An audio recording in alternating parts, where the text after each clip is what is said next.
Good evening, everyone. And Hello everyone, is the coordinator around? It's already 5. good evening, everyone. We're going to start the session in a bit. I'd like to thank all of you for joining in. I appreciate today that we have joined very early, and that is a good sign that we're ready for the training. So we're just going to start in a few minutes. I'd wish for patience from all of you.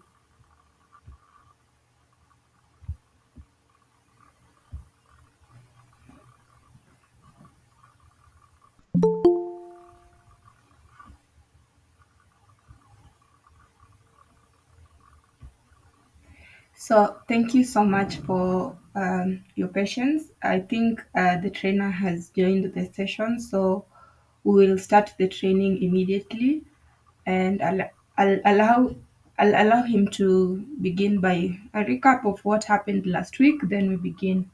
Thank you, everyone. Um, Sorry, Diana. Before I join, I'm just finalizing something. Maybe if we can have someone recap for us, and then I'll be joined, and we can start at around 10 minutes past. Just a minute, please. All right, thank you for that. We'll just give you a few minutes to finalize on the things that you're working on.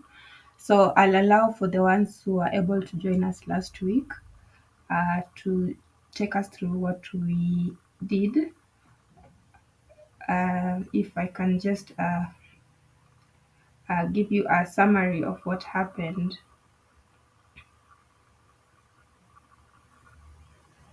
Last week, we were looking at project quality management. We looked at quality planning, quality assurance, continuous improvement methods.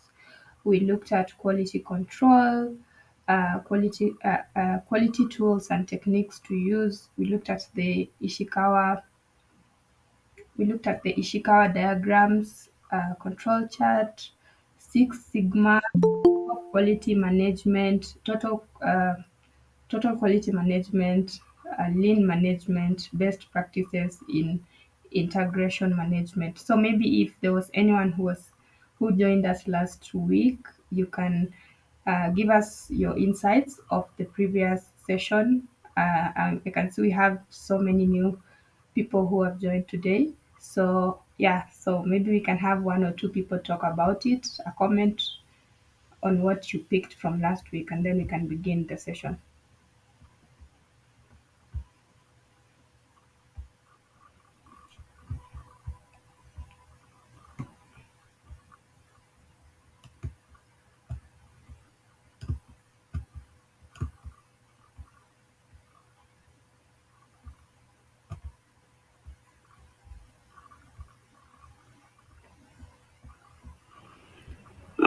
Good evening. Good evening. Yeah, I've missed two classes, I think. So I'm not. I have nothing much to say. I don't know how the progress has been. I've been a bit busy up in town. That's why I missed the two classes. I hope all is well. Yeah, all went well. So if you would wish to get access to the previous trainings, we normally post them on our YouTube channel. So maybe Okay. I will also leave a link to the YouTube channel so that you can have a recap. We had Okay. two sessions. The first one was on cost management, and then the previous week we looked at project quality management. Yeah. That will be great, Doreen. Thank you very much. I will appreciate. Okay. Thank you so much.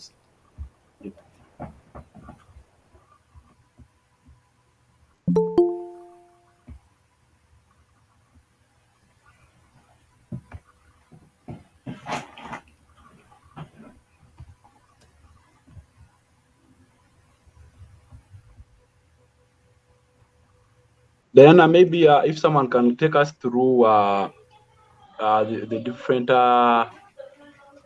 areas we have covered since inception, that would also be good.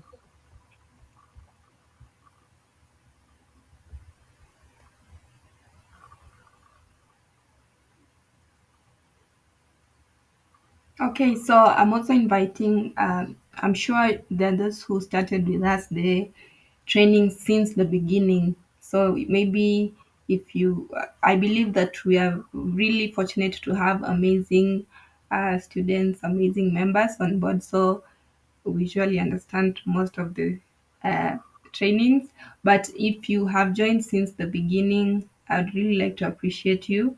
And also, this is your chance to uh, tell us your insights. What Let's make this training interactive and have you people to also contribute to how this training is making an impact in your practice and what you're learning and what you've picked up since we started. I think that would be very nice so that we can know if we are on the same page or if there's something you'd need to, make the training interesting. We also provide the attendance register where you can put your comments there. So this is a free platform for each one of you to share your insights and how we can improve.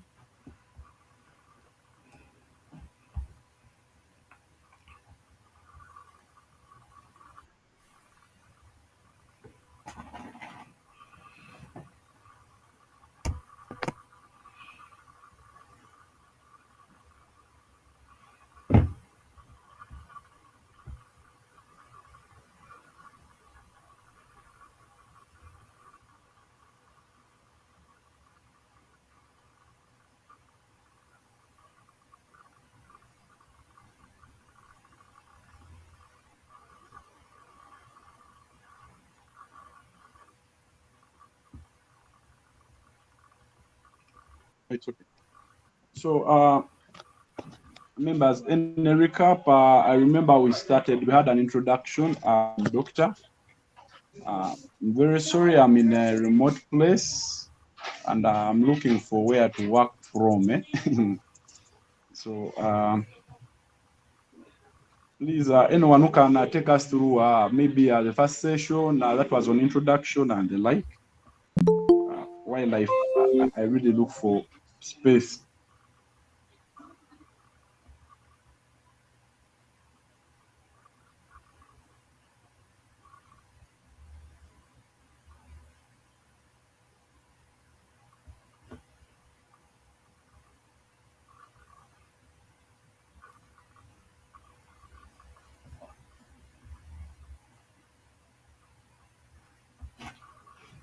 Hello,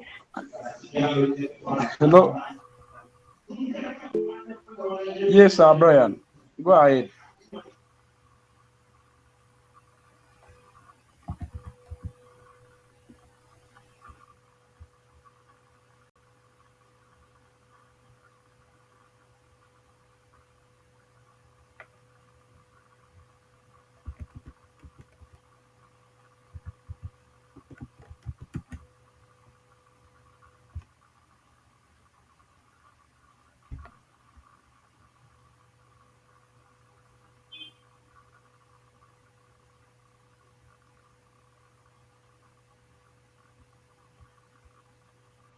Good evening, everyone. Welcome to today's training session. I'd like to appreciate each and everyone.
Brian would wish to speak.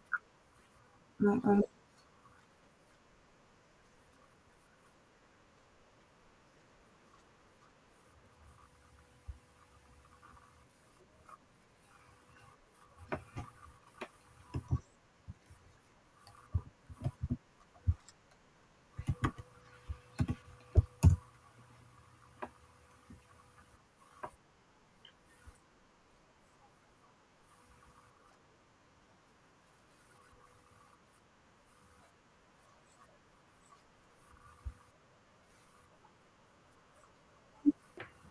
We did the introduction to project management. We handled things to do with the team, project team, how to lay the ground rules, build a shared understanding and how to engage in the project, learn to collaborate with stakeholders, lead a team in project management, how to manage conflicts, and so forth. Manage and the scope project planning scope, how to assess and manage risks, how to manage project changes, determine appropriate project methods. We looked at the different types of methods, practices, and how to establish project governance and so forth. Then we did evaluation, project evaluation, and how to adapt to environmental changes, support organizational change on projects. Yeah, those are some of the things I can remember. Then we came to when you talk of methods, we looked at a number of methods, like the critical path method, CPM, and others. And then we looked at the advantages and disadvantages. So, yeah, those are the things I can remember for now. And maybe plus other things, like the last two classes I was not there, I was a bit up and down. And from there, I think next time we'll be able to memorize each and every topic in this. That's what I can share for now as we look forward. But I also appreciate the way you do this. This class is a class of adults whereby interaction is important. We need to interact and at least get to understand what we are doing. And also, we need to know some of us to connect, get to know each other, and then see how best we can collaborate in the future. Thank you. How far you can see my screen? Yeah, it is coming. Okay.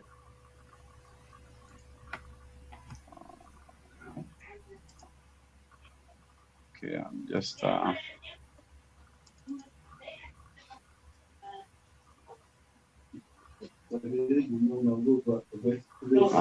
okay, so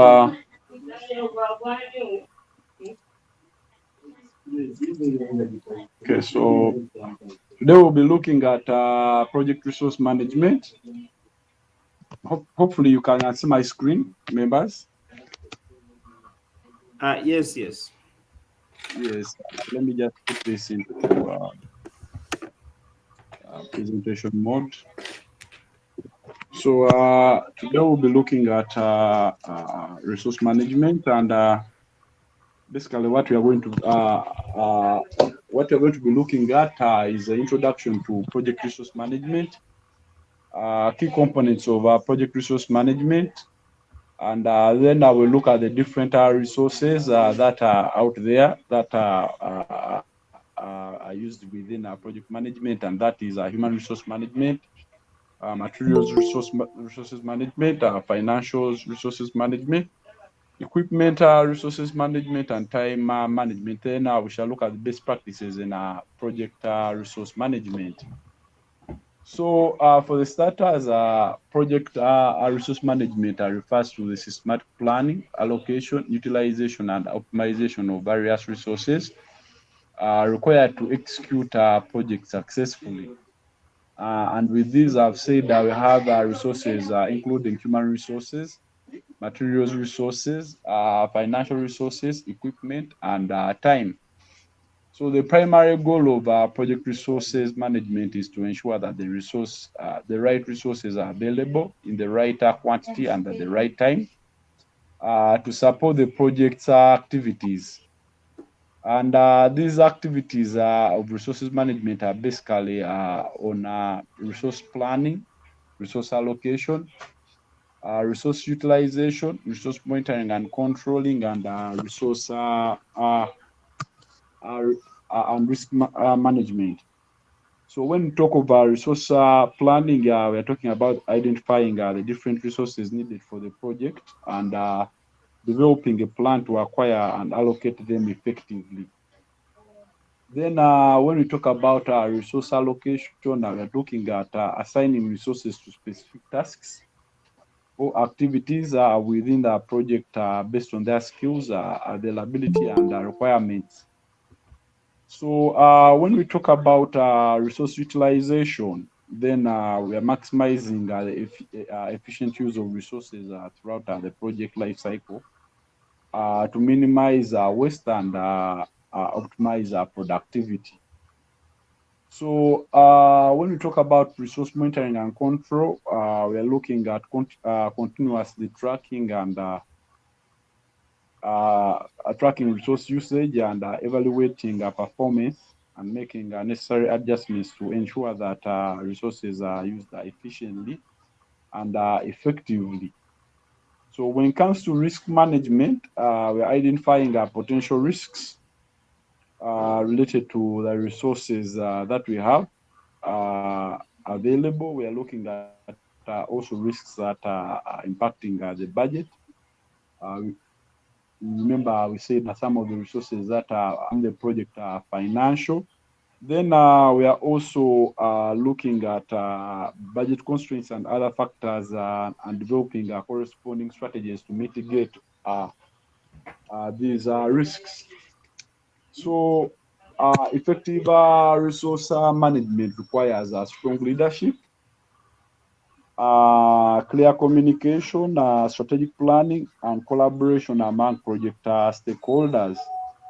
By managing resources effectively, project managers can mitigate the risks, avoid delays, and ensure the successful completion of the project within a scope, budget, and schedule constraints. Um, when we look at resource planning process, we are basically identifying the resources required. And here we are defining the scope of the project and the specific tasks and activities. We talked about this during our lecture on project integration management, and we said that in scope definition, we are defining, we are verifying, we are controlling, and managing the scope of the project.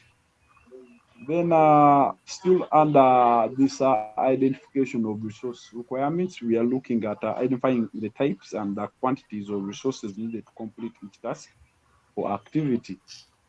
Then we are also looking at considerations for human resources, material resources, equipment, finances, and any other resources required. So the next step within the resource planning process is estimating resource quantities. And here we're estimating the quantities of each resources needed based on the project requirements. We are looking at the task durations and resource availability. We are also looking at historical data. We are getting expert judgment around the resources and other estimation techniques that determine the resource requirements accurately. Then the third step, which is resource allocation. Here we are assigning resources to specific tasks or activities based on available skills, available materials, and the project schedule. Then we are also ensuring that the resources are allocated efficiently to avoid over allocation or under utilization of these resources. So next step is developing resources schedule, and here you create a schedule that outlines when each resource will be needed throughout the project, and we are conducting a coordination of these resources based on the schedule, such that the outputs or the project deliverables are achieved within the project timelines, and milestones are achieved to ensure alignment. And when we talk about resource scheduling, we are looking at the scope definition as one of the tools that we can use. We are also looking at tools like the Gantt chart. We looked at continuous project monitoring and also part in the previous lectures. Then what comes next is budgeting and cost estimation. And here we are estimating the costs associated with the acquiring, using, and maintaining project resources. We develop a budget that accounts for resources costs, including labor, materials, equipment, and overhead expenses. So still here we are looking at the scope of the project and coming up with this, and also referring to our work breakdown structure, and then also looking at other things like gathering cost categories and gathering information, and also using estimation techniques and documented assumptions. So further still, we move on to looking at the next step, which is risk management, which is a resource leveling. Sorry, and with resource leveling, we are looking at smoothening out of resource utilization over the time of the project to prevent peaks and valleys in resource demand. So this still goes back to our continuous project monitoring. And once we identify that there are peaks in demand or valleys in the demand, then we adjust the resources that have been assigned, and the schedules to balance the workloads and avoid resource bottlenecks. So with the risk management, we identify potential risks related to resource availability. We also look at cost overruns and all changes in the project scope. And as we know that with the changes in the project scope and changes in the budgets, then those also affect the resources that are being utilized, and also the time schedule of the project. So with the risk management, we come up with different strategies to mitigate the related risks that are associated with resources. And we also come up with the contingency plans to address unforeseen challenges that may arise. So once we've come up with that risk management strategy, and we've properly documented that in our risk registers, then we move on to monitoring and controlling our resources. And here we monitor resource usage and performance throughout the project life cycle. And this can be resources, say human, and we are going to be looking at that in detail, human resource management. Then we track actual resource expenditures against the budget and adjust our resources as needed. Then we implement measures to address deviations from these resource plans and ensure that the resources are used efficiently. So with this all comes the continuous communication and collaboration within the different stakeholders or departments. And with this communication, we are communicating changes to the resource plan, and we are communicating also availability of the different resources and how best they can be utilized. So basically, that is the different steps that we go through when we are planning for resources. And once these are properly followed and implemented, then we are able to effectively manage our project resources and optimally use them and mitigate any risks that may lead to over or underutilization of these resources. So basically, one of the resources that we have is the human resources.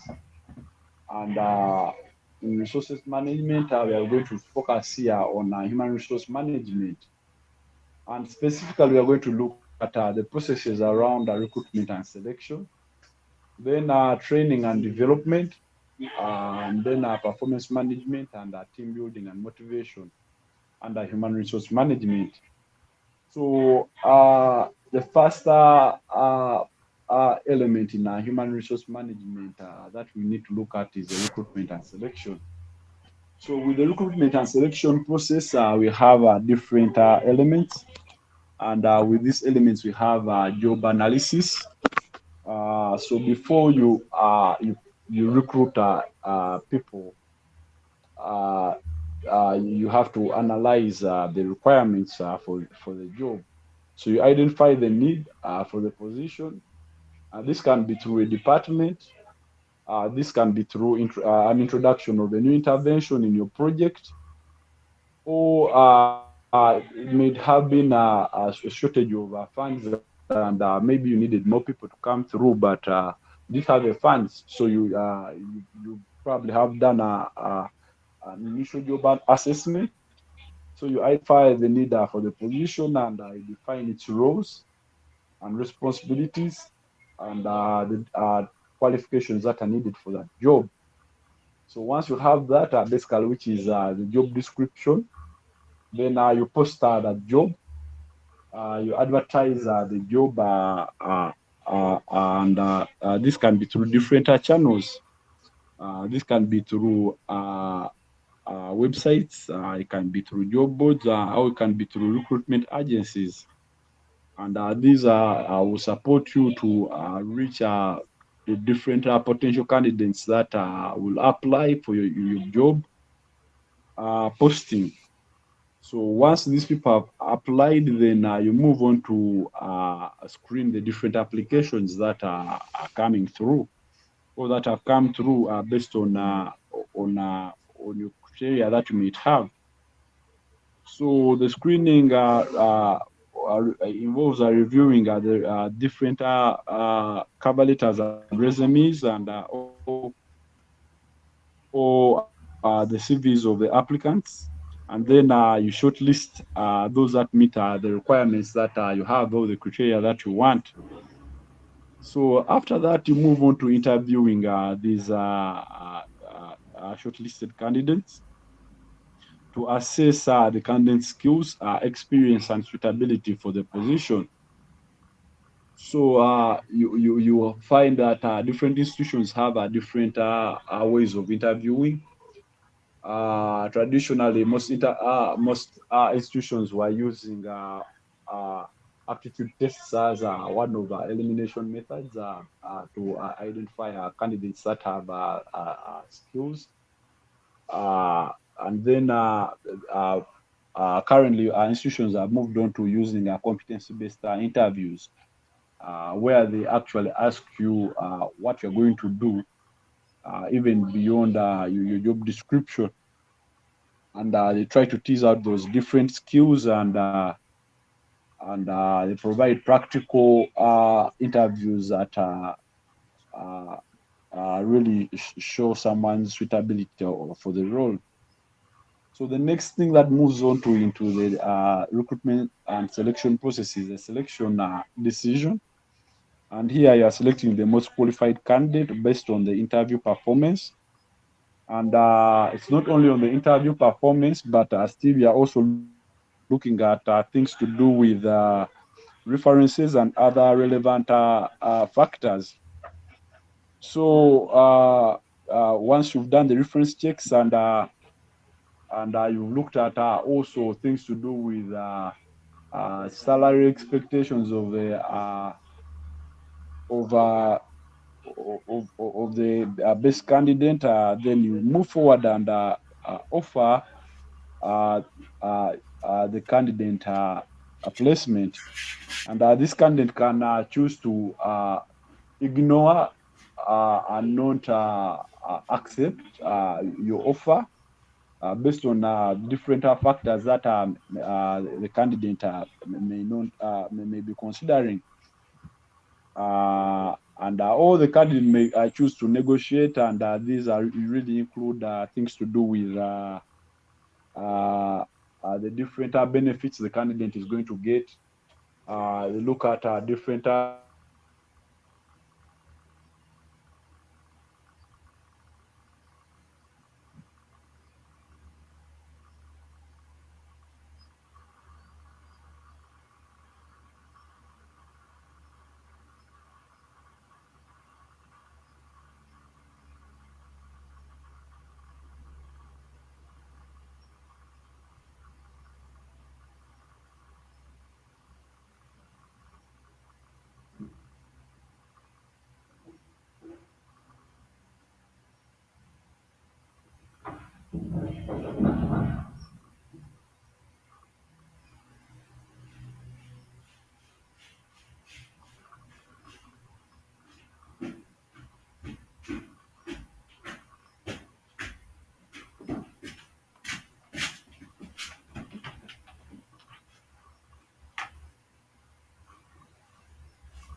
an employee, you should set clear goals and and uh, and establish measurable performance goals and expectations for employees.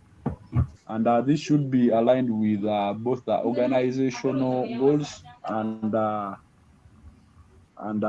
also the department goals.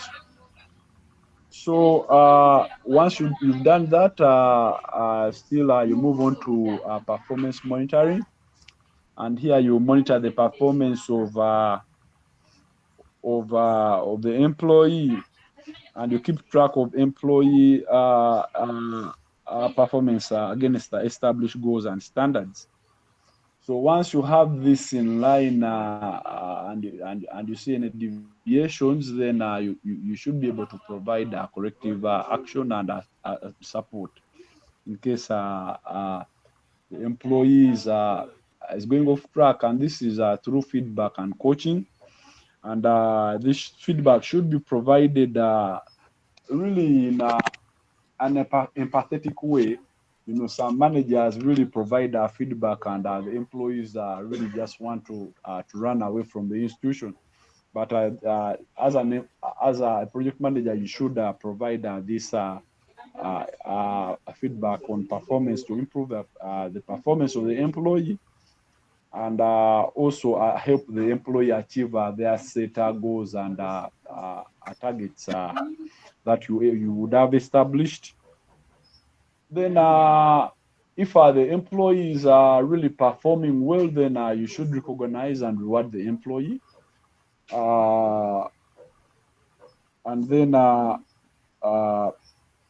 if the employee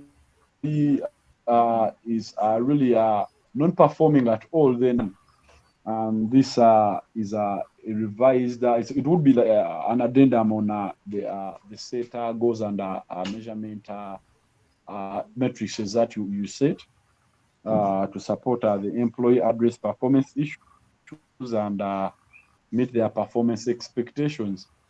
And it's this is done within the semi-annual appraisal of the employee, and hold discussions around this such that the employee should be able to improve their performance, and at the end of the year they should be able to achieve their performance.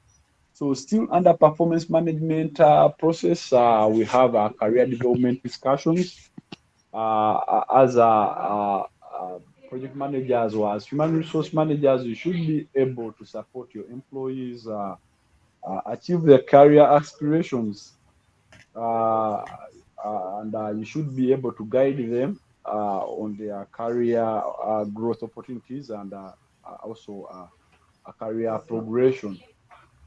So still under human resource management, as part of the resource management under project management, we have team building and motivation processes.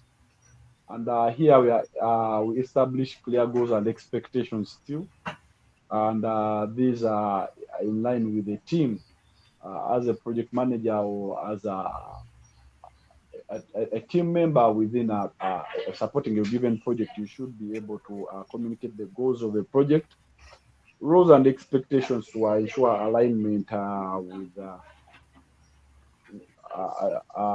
the whole alignment of the whole team and clarity. Then you should be able to promote open communication as one of the ways of building and motivating the team.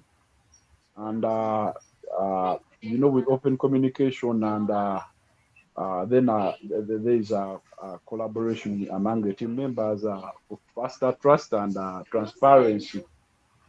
Then once you have that open communication, then of course there will be trust and relationships will be built within the team members that are operating within the project.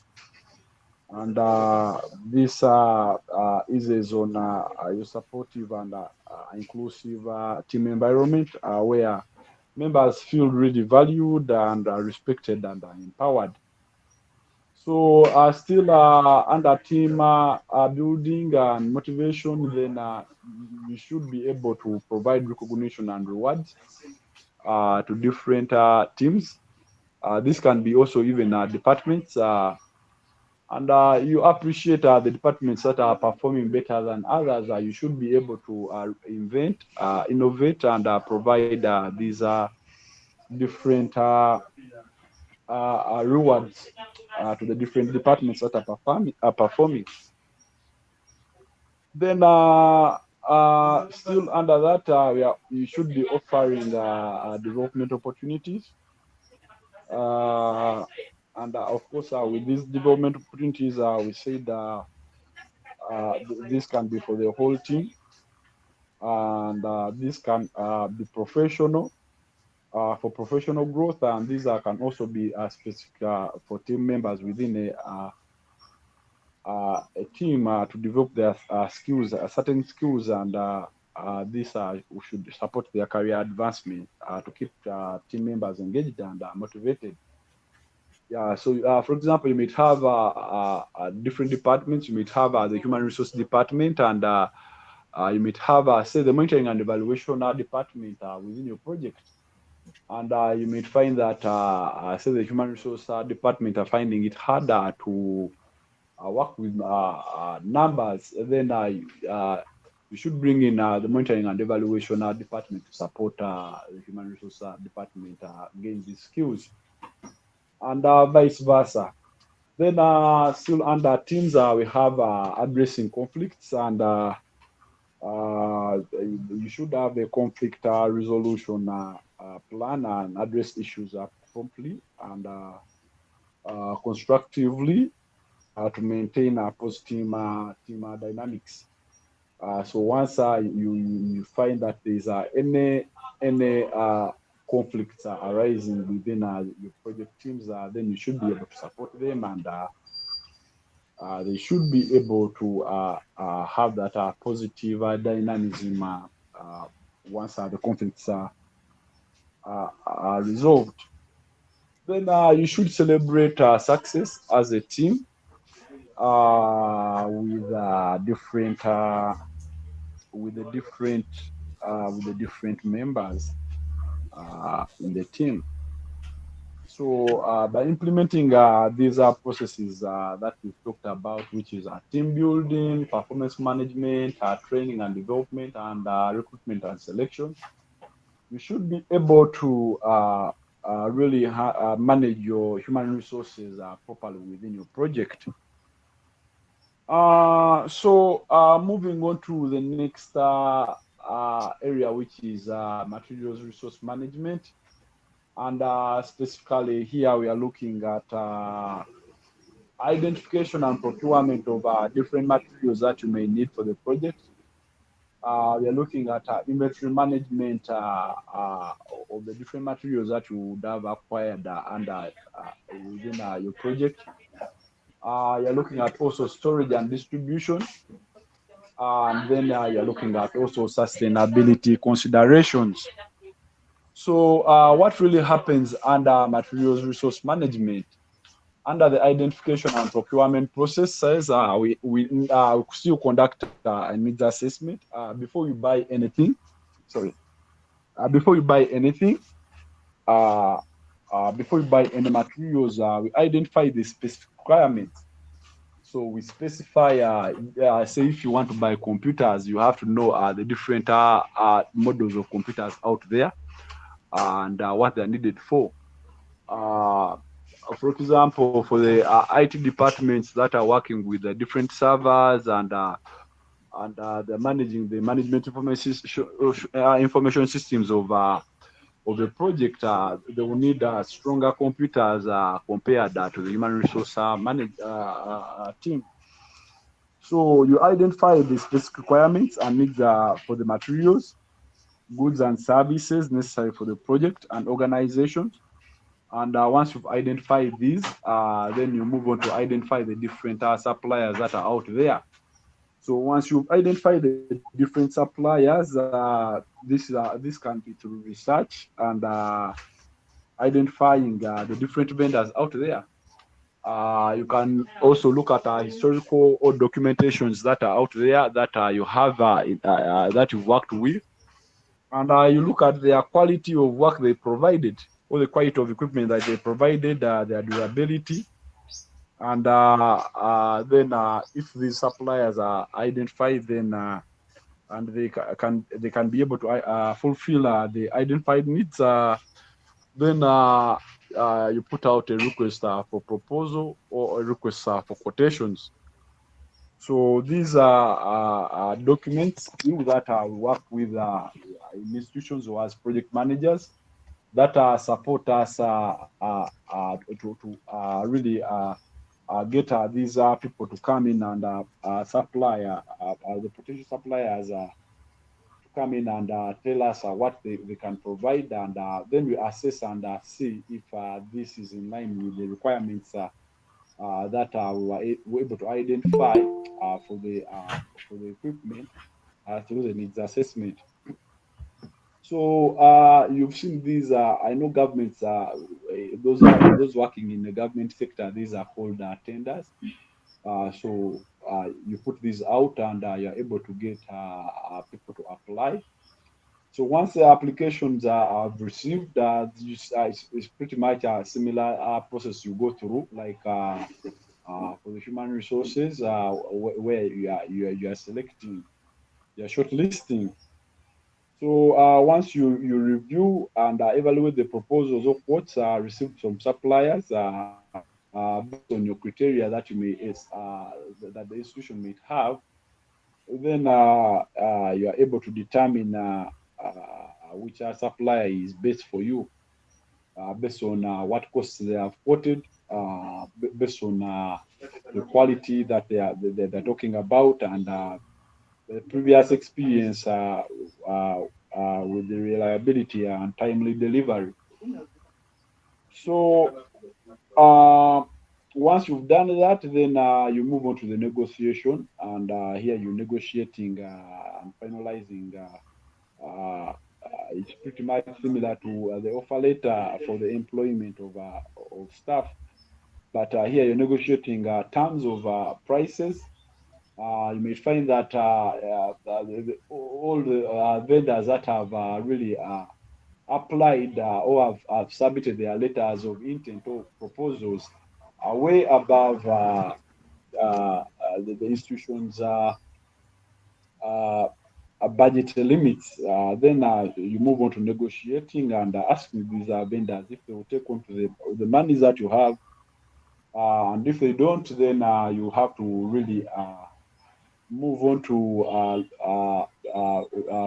placing another request for proposals or quotations, and then really specifying the amounts of monies that you have at your disposal for spending. So once you've negotiated and agreed and with the best vendor or supplier, then you contract these people, uh, and then you make the purchase agreements. And then these are suppliers specify the terms and conditions of deliveries that they will be able to supply. So here you are still looking at order placements, and you're placing your orders with the selected suppliers based on the agreed terms and conditions. And then you should monitor the process still to see that the process runs smoothly with your procurement team. So under still the equipment, we are looking at okay, you've negotiated and now they have brought this equipment. How are you going to uh, manage this equipment? So this takes us into inventory planning, where we determine the inventory levels that are needed based on the demand forecasts. And remember, we said here we are working with the work breakdown structures and schedules and the budgets to look at the demand for the different resources. We are looking at the lead times and the storage capacity that you might have. You might find that some institutions don't have storage capacities, but they do actually need to just rent out these warehouses where they store these equipment. So you should also have an inventory tracking system in place to monitor the levels and movements through inventory management systems or manual tracking methods. So once you can see that your stock is running out based on the demand for the resources, and then you move on to replenishment of these resources. And here you are recording and replenishing inventory when levels fall below predetermined threshold to prevent stock outs. And you know the impact, the spillover effects that happen when you have stock outs. So once you have these stock outs, probably you'll have delays in implementation. Uh, and with the delays in implementation, so the increments in budgets and the like. So you should also have inventory control, and here you are implementing control measures to minimize inventory shrinkage. You're also looking at spoilage and also obsolescence of the equipment that you are bringing in, and you should have also plans for that. So what happens if uh,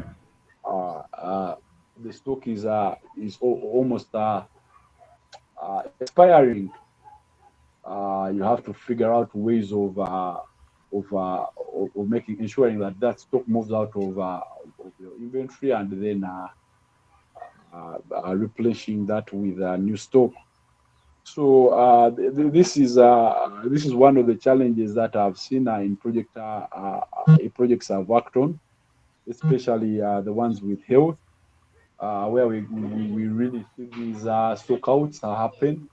For example, for medicines, and then you find that the interventions. So the stuff, these can be service deliveries, halting, or you might find that the stock is expiring, and so you have to have strategies of redistributing that stock or pushing it out of your inventory.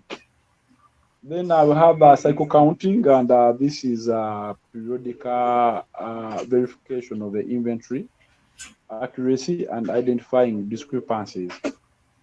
This can be stock counts and the like. Then I have ABC analysis, where we are classifying inventory items based on their importance, and also based on their value to prioritize the management efforts of this inventory.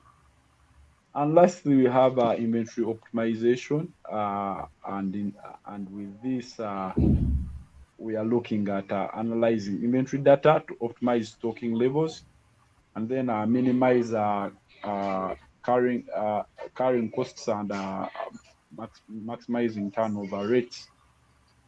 So basically, still under equipment, we are looking at storage and distribution. And we talked about this while planning for your inventory. We're looking at warehouse design and layout. So if you are say working with drugs, and you need to store these, you should really select a warehouse that has the capacity to store these drugs. Uh, I know we've seen such challenges, especially during the COVID period, where drugs were coming in, and some vaccination drugs are needed to be stored in coolers, and African governments didn't have storage facilities for this. It posed the challenge. So you should really look at that the design of the warehouse facilities and its layout to optimize storage space and facilitate efficient movement of goods. Uh, You also are looking at how these goods are being received and inspected, or how these equipment are being received and their inspection.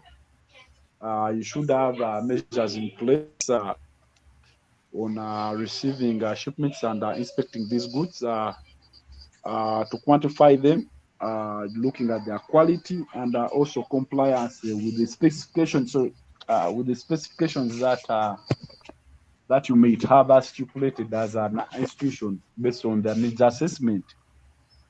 So, still that is key, and you should have measures in place for that. Then storage and organization,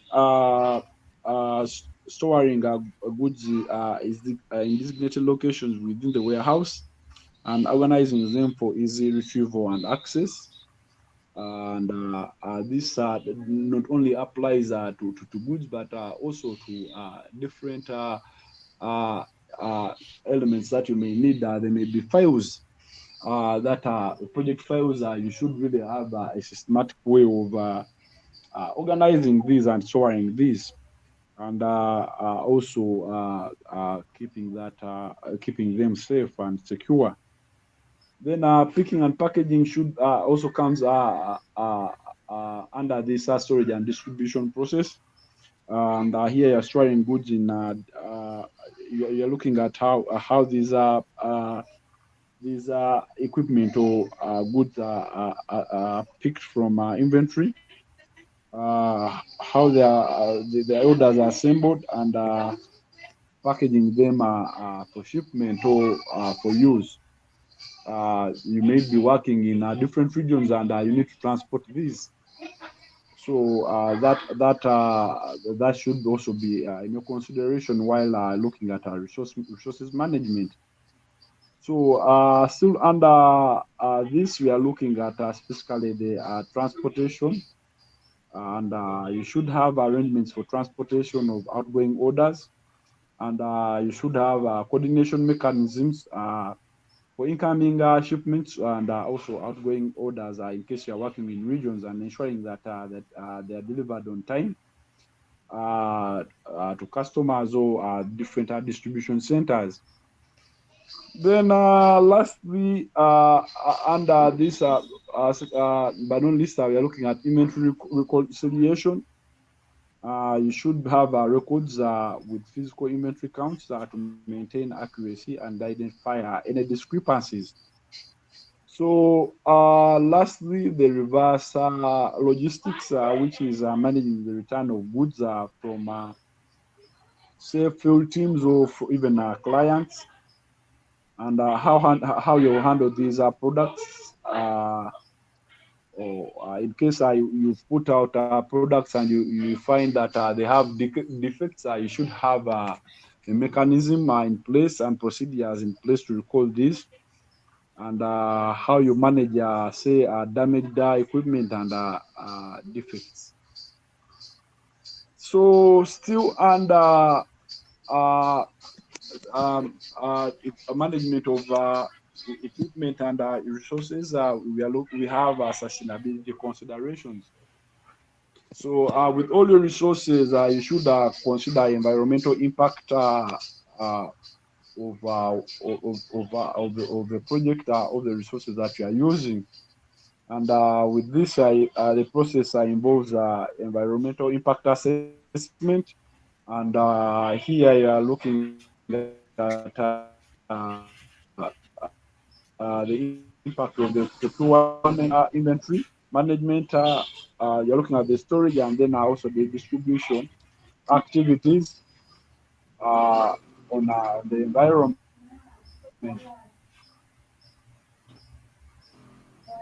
Then you're looking at sustainable procurement practices, sure resource use and products from sustainable and socially responsible suppliers.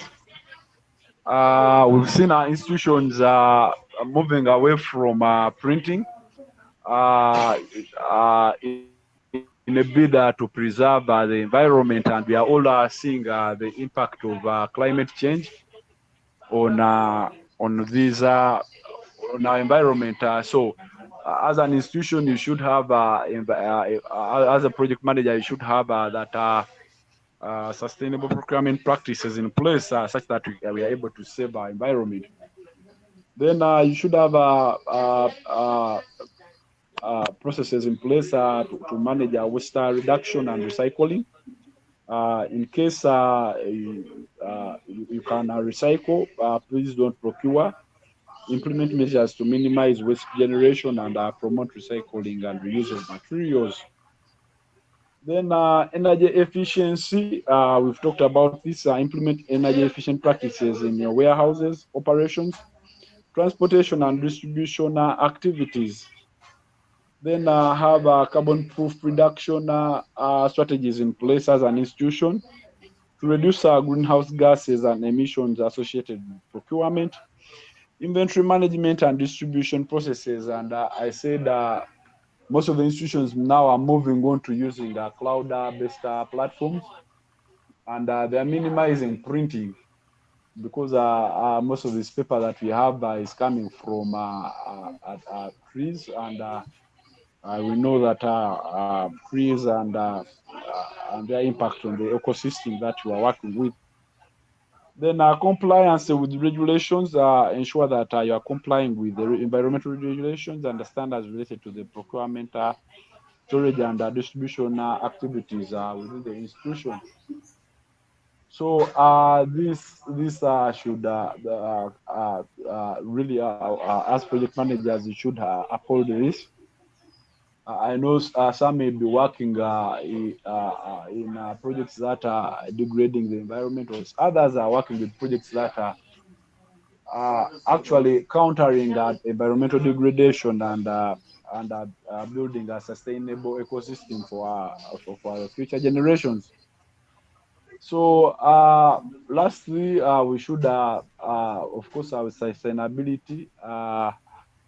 Then you should also continuously monitor and improve the process uh, of procurement. So the other resources that we talked about are the financial resources, and we did look at financial. We did look at financial resources mainly under the project cost management, and we did look at budgeting and cost estimation, and we did look at financial planning and forecasting. We did look at expense tracking and control and calculating return on investment, but I will go through this in case for members who are not here. So for cost estimation, we are looking at cost assess, and we are, of course, it starts also with the needs assessment. Then you gather financial data, and this may be historical on spending patterns and future projections, and they are conducting cost estimations with various activities, resources, and deliverables. We looked at the different techniques around that. We looked at the budgeting process and how it is conducted, and reviewing and approval of the financial management process. The financial planning process and forecasting also are pretty much the same. We are looking at data analysis of historical financial data, and then we are comparing this with the market trends and economic indicators to understand the past performance and then anticipate the future performance of our financial outcomes. Then we are looking at setting financial goals that that we should achieve. Then looking at the different scenarios. Once we have looked at these different scenarios, then we are looking at financial modeling. We are looking at then things to do with risk assessment and risk and mitigation of in terms of our finances, and then how these resources are allocated. So for expense tracking and control, we did look at the different platforms that we use as institutions or as project managers. But still, we say that we have to categorize our expenses. This can be through looking at operating expenses, discretionary spending. Then expense authorization, and then expense recording. Then we are looking at also expense review and analysis, and then continuous improvement under expense tracking. Then uh, returns on investment. We are looking at how this is calculated, and we said we have the formula for this, which is the net profit over the cost of investment, and you multiply that by 100. So for us to get the net profit, this is the total returns minus the initial investment that you made, and that will give us the net profit, and then over the cost of the investment, and then you multiply that by 100. So that's it around financial management. We looked at that really, under under under the cost management uh, training. So now we move on to resources, equipment, and resource management. And here we are going to look at acquisition and maintenance, allocation and utilization, technology integration, and risk mitigation strategies. And this is still in line close with what we've really looked at, materials. And the materials are mainly what we are using in our project, and then the equipment. So with the equipment, we are looking at the acquisition process. We are looking at the needs assessment, and we are assessing if we need the equipment, all the materials, and then still this process is pretty much similar. We are looking at vendor identification. We are placing out a request for proposals. We are evaluating the different vendors and selecting them. We are negotiating and contracting and procuring and delivering and maintaining and planning and monitoring and controlling. This we have looked at. So under resource allocation and utilization, here we are looking at resource planning, which we explained. We determine the optimal allocation of the equipment and resources based on the project requirements, which is a needs assessment, and prioritizing and priorities and constraints. Then we are assigning these resources based on the specific project tasks or departments based on their availability, capacity, and suitability. Then we are tracking and monitoring the performance of the equipment. Then we are still once we identify any peaks or valleys within the performance of these, then we move on to optimize these through identifying underutilized resources, or uh, uh, optimizing allocation, and also or optimizing, improving the efficacy of the machines or equipment that we have had. Then we move on to resources sharing. Uh, so for with the equipment, you may find that sometimes the equipment are not enough, but we move on to sharing these equipment within a different stakeholder.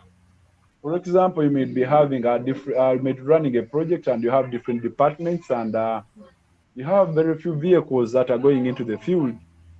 So you can share these vehicles with the different the teams and departments to maximize utilization and minimize idle time.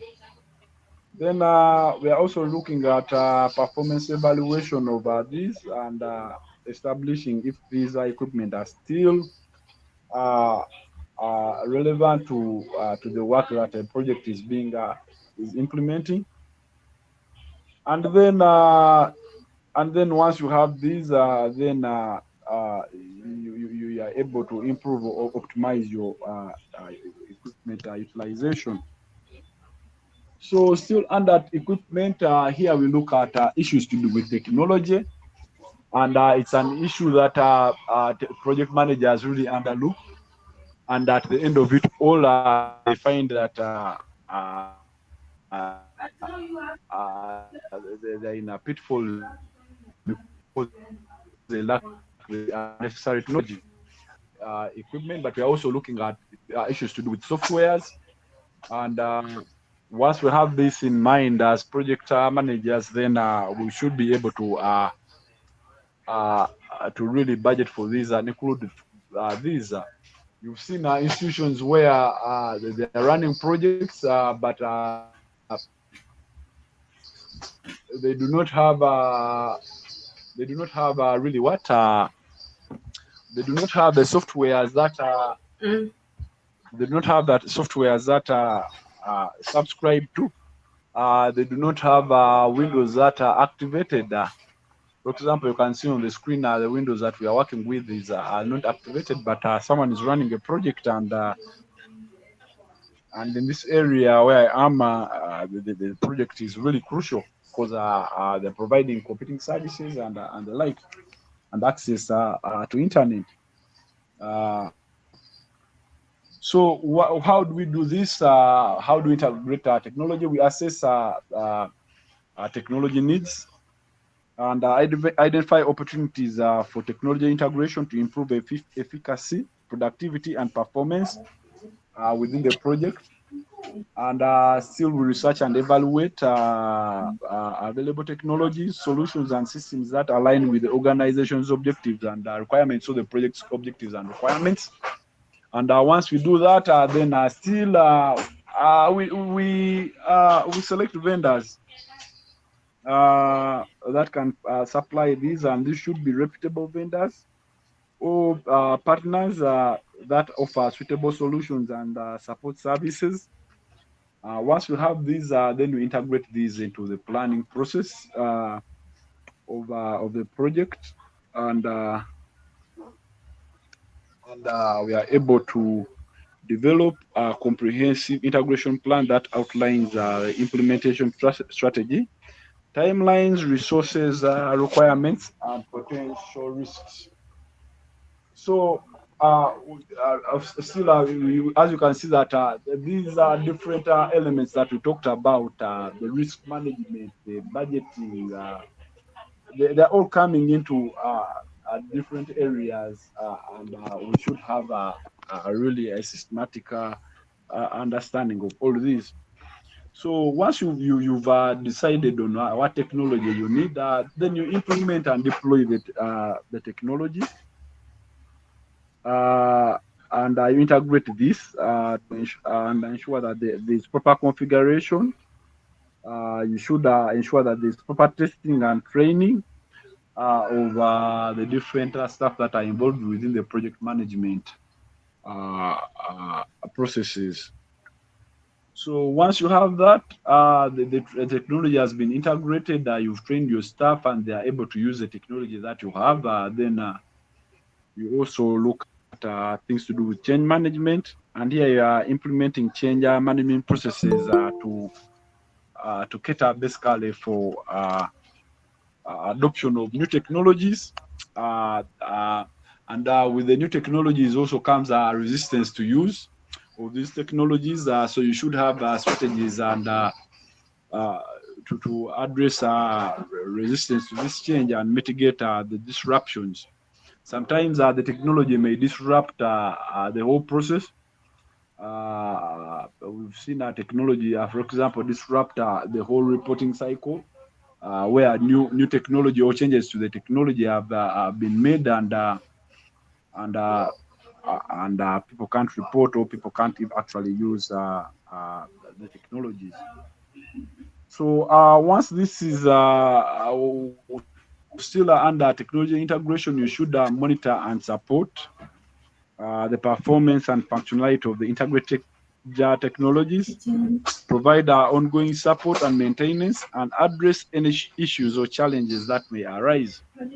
Yeah, as project managers, if you're coming in with a new technology as a resource, then you should have people who are able to troubleshoot any challenges that may arise from use of this technology, or that may support the end users of the technology who may be having difficulties using these technologies. And this is basically through the monitoring and supporting element of the integration.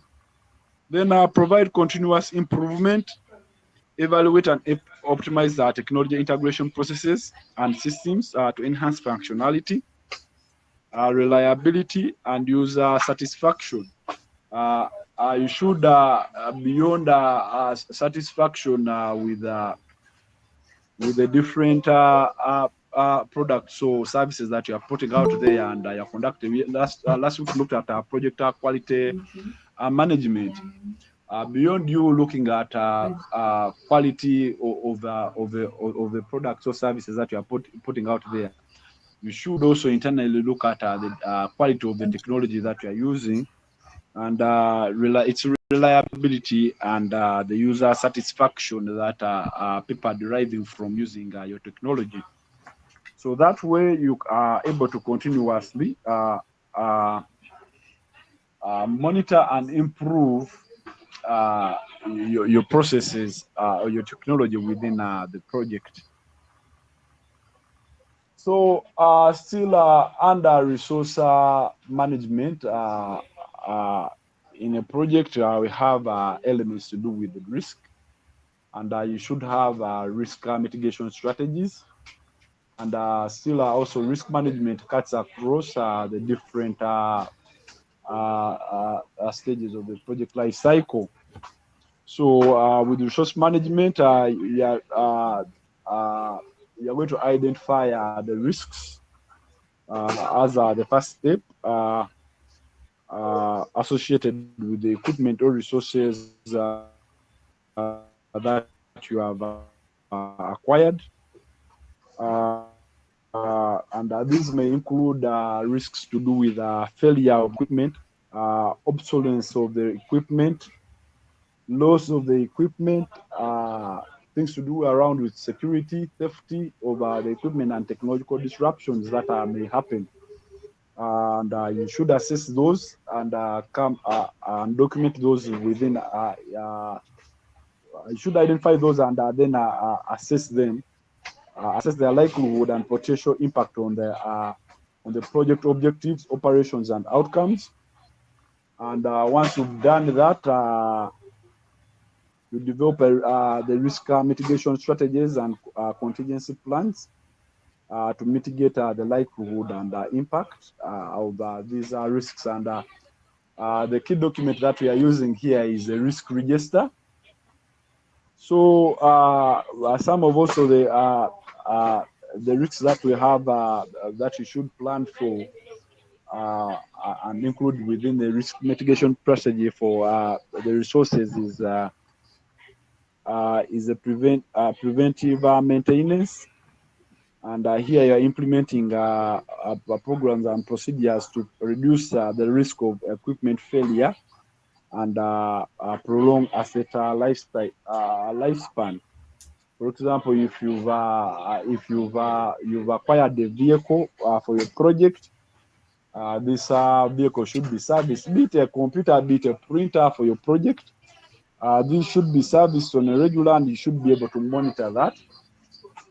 Sometimes you may transfer the risk and asset protection to insurance companies that provide coverage for this. And also, you may hire security people to protect the equipment and resources from theft, loss, or damage. So, the other strategy that you should strategy, and here you are looking at measures to ensure continuity of operations and minimize disruptions, even in events of equipment failure or technical issues. So, and lastly, regularly monitor and review, and this includes adjusting mitigating strategies as needed to address changing conditions and emerging threats. So the last resource that we have is time management, and we did look at issues to do with project scheduling uh, in the scope management and session. And we also looked at tasks prioritization. We looked at time tracking and reporting. And we also looked at the critical path method. So those are some of the elements that we look at under time management processes. So, what are some of the best practices that we should have as project managers when it comes to issues to do with resource management? So, one is clear communication channels. And I remember we raised this when we were looking at issues to do with project integration management. You should have clear communication channels that are transparent and open communication channels among project members, stakeholders, and resource providers. These facilitates exchange of information, provides timely updates and feedback regarding resource needs, availability, and challenges. And then also it prevents misunderstandings, conflicts, and delays by ensuring that all parties are informed and aligned regarding resource management activities. Then the other best practice be agile and active and adaptive. We did look at this approach, embrace agility and an adaptive mindset to respond to effective changing project dynamics, requirements, and constraints. We've seen projects become more dynamic, and we did look at this a while back. So allow for flexibility and responsiveness in resource planning, and allocate and utilize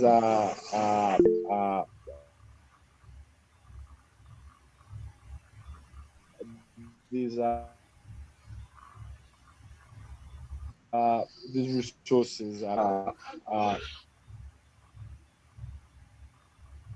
iterative. Let all the stakeholders be involved and continuously provide feedback and quick adjustments to optimize resource management processes. Regular, but not least, just uh, regular performance evaluation. Conduct a regular performance evaluation of, uh, of your resource management strategies, processes, and outcomes. Utilize different performance matrices, what we call KPIs, key performance indicators for resource management, and benchmark these measures to resource utilization, productivity, and efficacy. And identify the different areas of strength that you need to improve on, and areas of weakness that you need to improve on and innovate in your resource management practices. Uh, so lastly, continuously improve your culture on resource management, encourage innovation, and promote a mindset of reflection and learning and adaptation. Uh, that's it, members, for today. Sorry, I'm in a remote place, and sorry about the background noise, but thanks a lot. And I don't know if you have any questions or comments for me. Thank you, Mr. Koloba, for the good presentation and comprehensive explanation of the topic that is on project resource management. Now, my question goes to on under this financial resource management. The financial resource management,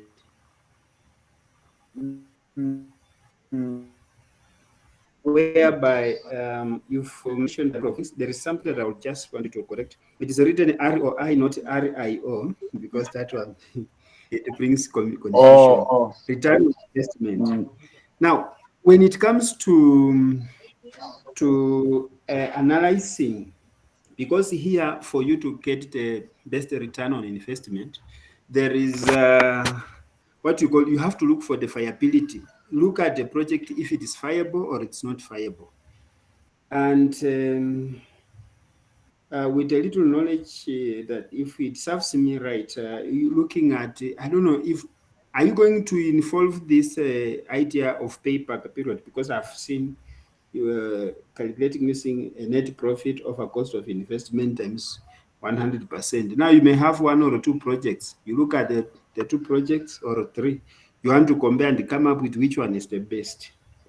Are you going to look at time, how fast this one is going to bring in? Because also the issue of sustainability is very important. Or how do you go about it? That's my query. Thank you. Yes, thanks, Robert, for that question. Now, when it comes on return on investment, you should have, of course, established benchmarks, industry standards, and investment criteria to determine the viability and attractiveness of your investment opportunity. So, if your investment, if you have a portfolio of different projects, and then the time issue comes in. Of course, if you have for example, say the portfolio has different timelines. The different projects have different timelines, and their returns on investments are also uh, they are also different. Then you're supposed to move on to use different matrices on financial evaluation, and I wouldn't want to go into those for now, but I know you can always read about them. Okay, Uh, okay. there are many. Yes. That's right. Thank you very much. Okay. Any other question or comment? Babi had a question. I guess I saw her hands were raised. Babi Wangusi, you can just unmute and ask your question.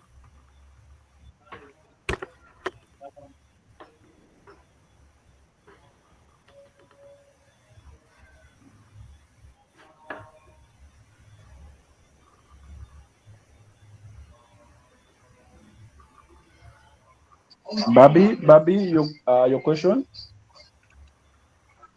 That has huh? Oh, okay. Any question or comment, members? Yes, sir. Also, pro, there's an evaluation we did. I don't know how was it. The first the Oh, evaluation we did sometime, I think a few days ago or yeah, 1 week ago. yes. Um, I don't know if I can share that. I can't share that with you right now, but I'll be sending out the results. Okay, It was basically to ensure that people are following through, okay, okay.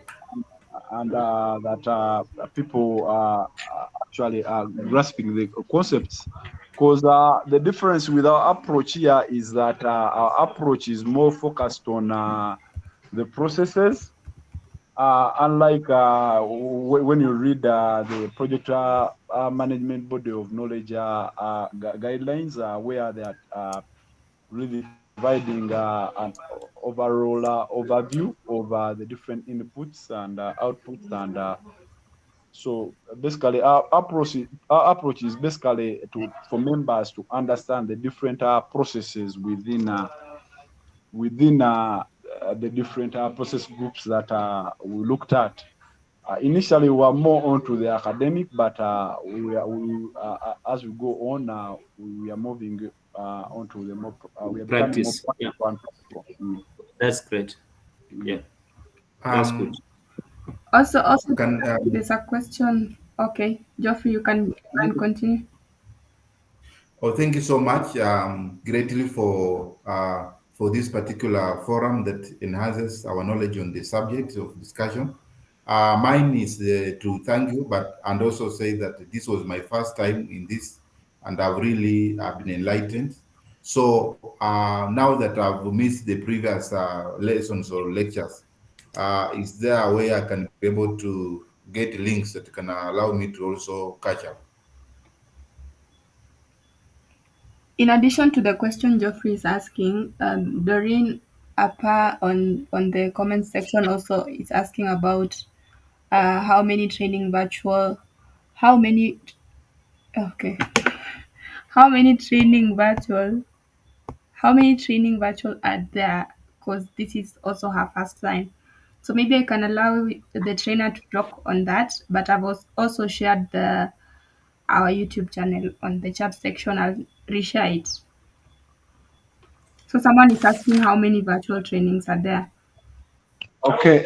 So far, we've looked at. Doctor did the introduction. Dr. Waske did the introduction of project integration management. Dr.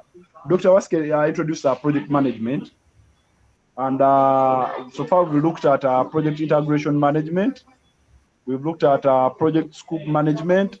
We've looked at project schedule management. We've looked at project cost management. Last week looked at project quality management, and this week we've looked at project resource management. And with our project resource management, it really does affect the planning process group, and also the execution process group, and monitoring and control group of the project, even also the closeout phase of the project. So basically, that is it. Next week, we shall be looking at project communication management, but I know Sylvia and Diana can talk to this.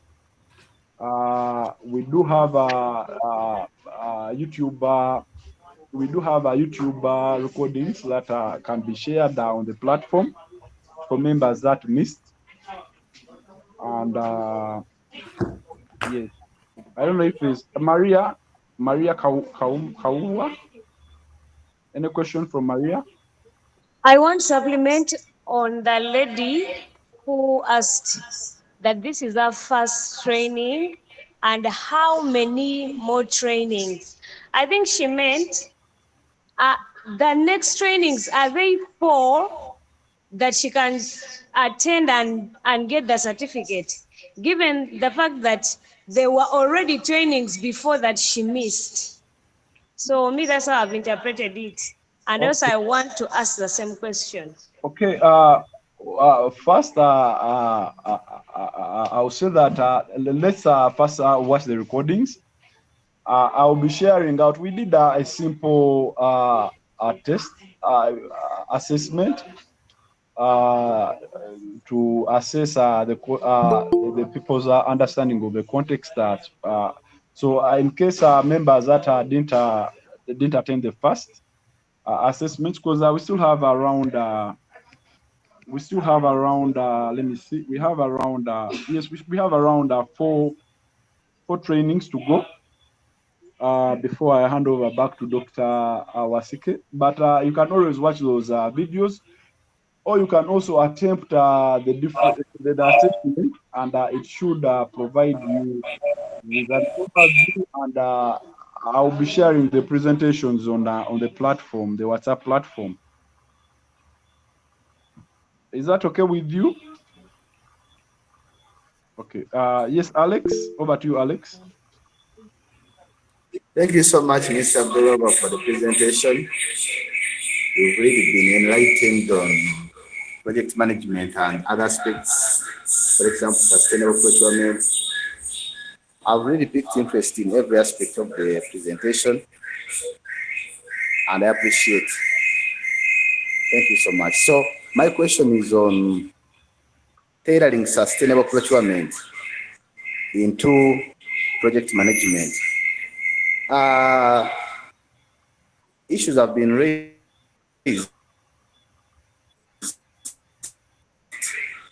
by various people that when we are tailoring sustainability into project management, we get some problems like cost constellation, increase in costs, issues with capacity building, issues with complying with the standards, and so on. So my question to you, Mr., how best can we tailor sustainable procurement into project management?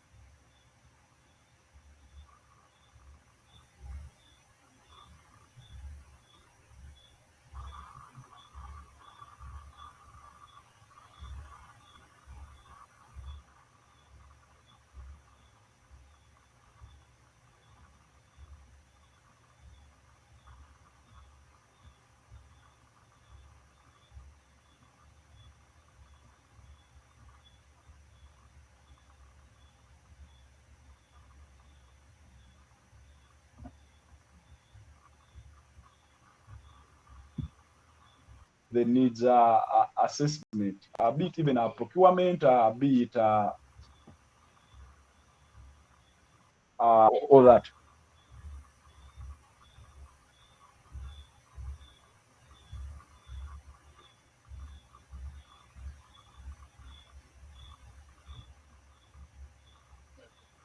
And also, it also comes up with the leadership of the project. That flexibility, I've talked about being flexible, allowing for innovation and creating room for that innovation. The challenge comes mainly when it comes to when costs are involved. You find that very few donors are adapting to this agile project implementation. And you find that in most cases, yes, even though we do have these learnings coming through, the interventions can't really actually be what implemented. And the reason being is that the reason being is that most of these projects have these budget constraints. So for sustainable procurement, let's do our research. I know environmental factors are really affecting everyone. Let's do the needs before we really buy this equipment. Let's do the need.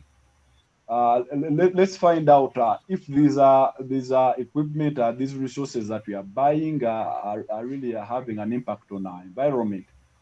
And increasingly, as we can see, the donors are moving on to integrating these environmental elements in projects, be it health projects, be it projects dealing with education, be it projects dealing with agriculture and the like. So to me, I believe we just have to be flexible and seek that leadership support for us to be able to achieve that environmental considerations that is really coming up as a global agenda for us in all. Yes, I can see Brian. Brian, your hand is up. I don't know if I answered your question. Yes, yes. Thank you so much. Thank you so much. Yes, over to you, Brian. Thank you very much for your presentation. Thank you very much. Sorry, I was to pick up before you start, and I think I had a problem with my microphone.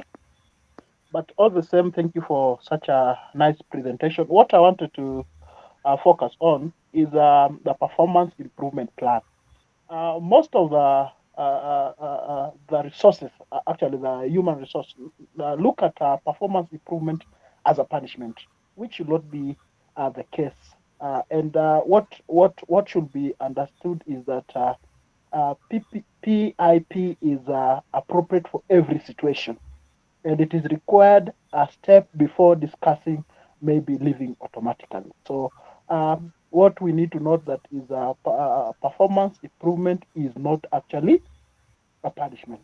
It is the main aim is to improve performance or skill related issues. Otherwise, thank you very much. It was a nice presentation. Thank you. Thanks, Juma. Any comments or questions from other members? There's a question in the chat section. I don't know if you have addressed that, from Mohammed Alothmani. He's he, he's appreciating your presentation, and he's also asking, do we have to take all the points into consideration at the proposal writing stage? So Um, at the proposal writing stage, let me just look at the question and see, do we have to?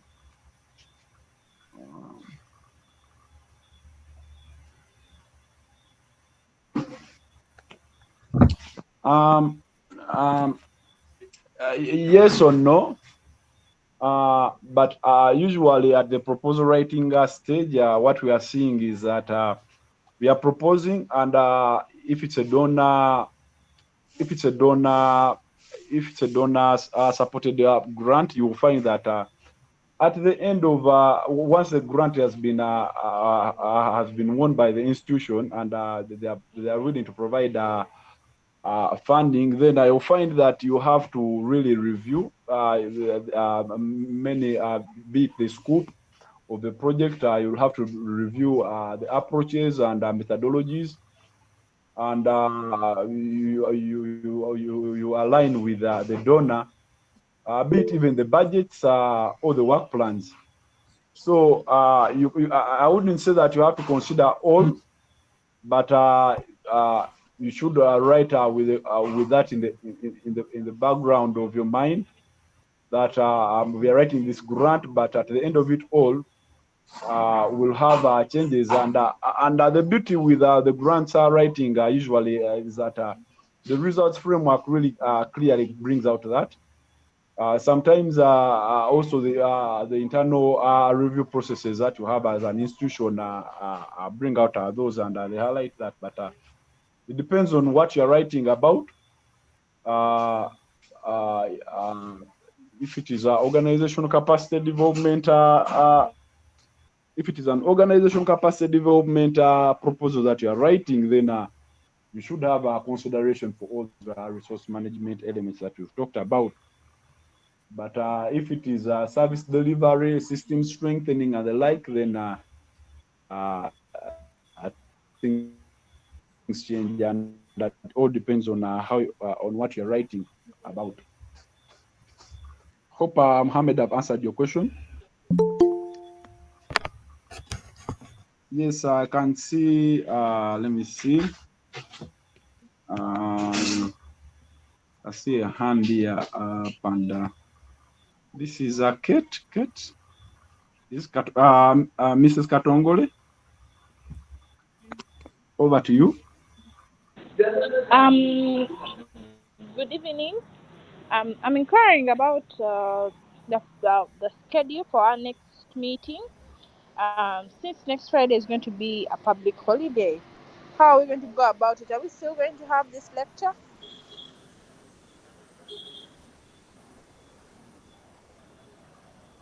Hello, am I being heard?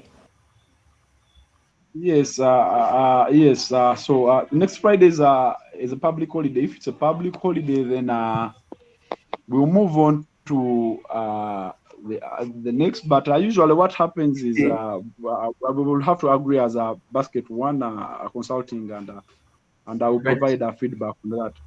My interjection or intervention to that is that this class is online. We are not going anywhere. I think that one is still perfect for us to still have a class. It doesn't even Sure. interfere with anything. In fact, that's a very perfect time for us. Yes. Sure, Yeah. sure.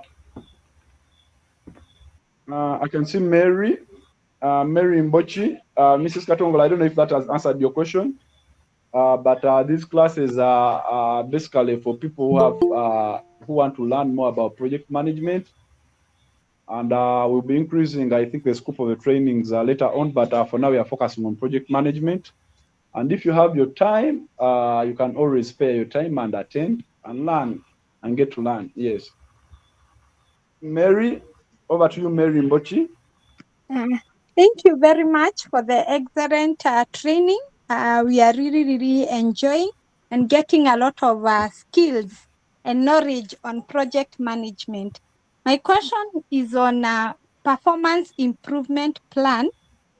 When you're doing maybe coaching and mentorship to staff that you want them to improve on their performance, how do you motivate, especially that team that you are taking them through the performance improvement?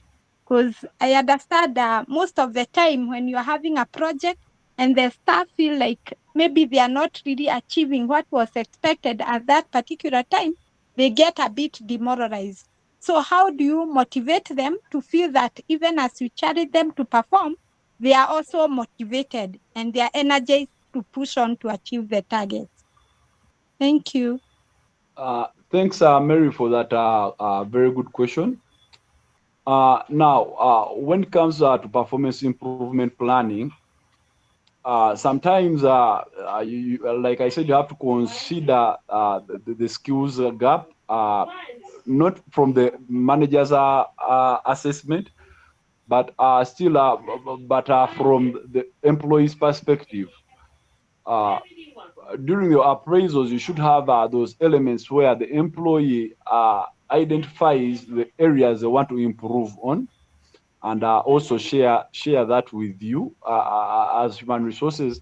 So in that way, when you have this coaching program, say for employees, or you have mentorship programs for employees, at the end of the program, you reward both. You may reward the mentees, or you may reward the coaches, or the coaches, and it's a win-win for all. But the issue should be that it should be human-centered. That the skills that the employee needs are what you are actually providing coaching on or mentorship on. Hope I've answered your question, Mary. Thank you. Well answered. Thank you very much. I also agree we have a class on Friday to be most convenient for some of us who really feel stretched on a working day. Thank you. Thanks. Now, maybe Brian? you allow me also respond to, as I said earlier, this is a very important tool for improving performance. As I said, it is not meant for punishment, right? And it is appropriate for every situation. And for you to see the other person, remember when we talk about physical and human resource, as it has been mentioned earlier, we want to know the performance or helping someone perform in the long term. So it is important that people who are put in this plan should know one thing, that at the end of the day, it is not automatic punishment. It is like trying to improve the performance for a long time. Thank you.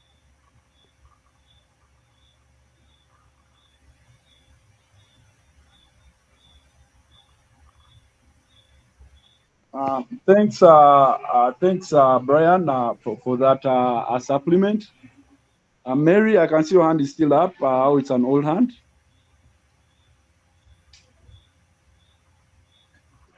Hello. Uh, I don't know if there's any other question or comments. if there are no questions or comments, then we'll move on to our next topic, which shall be project communication management. And members, remember this is really focusing on the processes. We are really focusing on the processes, and we want individuals participating in this to master this, to get a mastery of this. I don't know if there's any other comment or question for now. If not, then I'll hand over to Sylvia or Diana to close this session. All right. Thank you so much for your active participation today. Today was a lively session, and we appreciate that. And we also appreciate the trainer because today's session was very enlightening, and I guess most of us have learned a lot. So before we close the session, I just wanted to remind you that we have the attendance register that has been shared on the chat section. Before you exit, please kindly remember to sign the attendance register. Let us know what you think about today's topic. Let's know what you think about these sessions, feedback. All are welcome. And also, let's just take some time to appreciate the trainer for the insightful session today. Let's appreciate him the virtual way. You can clap, you can share emojis. Today has been a great one. We can all agree. Yeah, so thank you so much, Ronald, for this session. I hope we're not leaving anyone behind. If you have a comment, if you have a question, all the resources will be shared on our WhatsApp page or WhatsApp group. So if you are not part of the WhatsApp group, you can also indicate on the attendance register so that we can add you. I will also, I think if we have time, I can also share the WhatsApp group link here. So thank you so much, Ronald. We're looking forward to the next training session. For all the new members who have joined today, I really wish to thank you so much for taking your time out of your busy Friday schedule to come and join us. For all the appreciations on the chat section, I can see Geoffrey Nyongesa has said thanks for an impactful training session. We are truly grateful. God bless you big. Thank you so much for the feedback. And yeah, so Mary would like to be added on the WhatsApp group. So on the attendance register, kindly remember to sign and include your name and also include your phone number. We will add you on the WhatsApp group where you can get additional resources, the slides, the links to the previous recordings. And if there's no other question or no other comment, you are free to leave after signing the attendance register. So thank you so much.